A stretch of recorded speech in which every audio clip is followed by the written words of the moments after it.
TRP gaming ઝોનમાં ભારતીય જનતા પાર્ટીના ચહિતા અધિકારીઓ અને એમના નેતાઓએ જે મહાભયંકર ભ્રષ્ટાચાર કર્યો, હપ્તાબાજીને તોડ કર્યા, એનું પરિણામ આવ્યું કે 27 લોકો ભૂંજાયા। આ પરથી રાજ્યની સરકાર અને અધિકારીઓ જે ધડો લેવાનો હતો એ નથી લીધો અને આ એનું પરિણામ છે।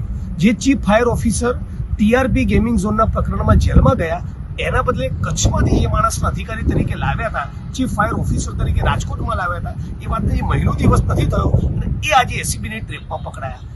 આ જ ભારતીય જનતા પાર્ટીની સરકાર અને ગુજરાતના મોટા અધિકારીઓનું વાસ્તવિક ચરિત્ર છે અને એટલા માટે જ આ ભ્રષ્ટાચારના પાપનો ગળો ફૂટે અને પીડિતોને ન્યાય મળે એટલા માટે મેં ગુજરાત ન્યાયયાત્રા લઈને નીકળ્યા છે। જો કે એ પણ કહેવા માંગુ છું કે એસીબીના અધિકારીઓ જેમણે ટ્રેપ કરી, ચીફ ફાયર ઓફિસરને પકડ્યા, એ અધિકારીઓ પણ પાછા દૂધના થયેલો હતા નથી કે એસીબીની ટ્રેપ કરવી ક્યાં નહીં કરવી અને ક્યાં ગૃહ વિભાગમાંથી ફોન આવે તો છોડી દેવો, એનું પણ ગણિત કામ કરતું હોય છે। એ પણ ગુજરાતની જનતા સમક્ષ આ વિડીયોના માધ્યમથી કહેવા માંગુ છું। એ લોકોની બોખલાહટ છે।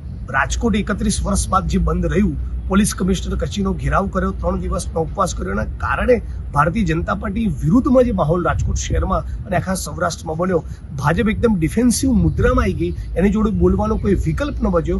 એના કારણે આવા નિવેદનો કરી યાત્રા અને પીડિતોની હાંસી ઉડાવવાની કોશિશ કરી રહ્યા છે। બાકી પીડિતોની માગણી જે છે તમે સંતોષી લો, અમારી યાત્રા કરવાની જરૂર જ નહીં રહે। સીબીઆઈ કે નોન કરપ્ટ અધિકારીઓને તપાસ સોંપો, ફાસ્ટ ટ્રેક કોર્ટમાં કેસ ચાલવા દો અને 1.5-2 કરોડનું વળતર આપો। આ કરવું નથી અને પીડિતો જે નીકળ્યા છે, પીડિતોની મશ્કરીને મજાક કરે છે। ભારતીય જનતા પાર્ટીના લોકો જરા લાજો।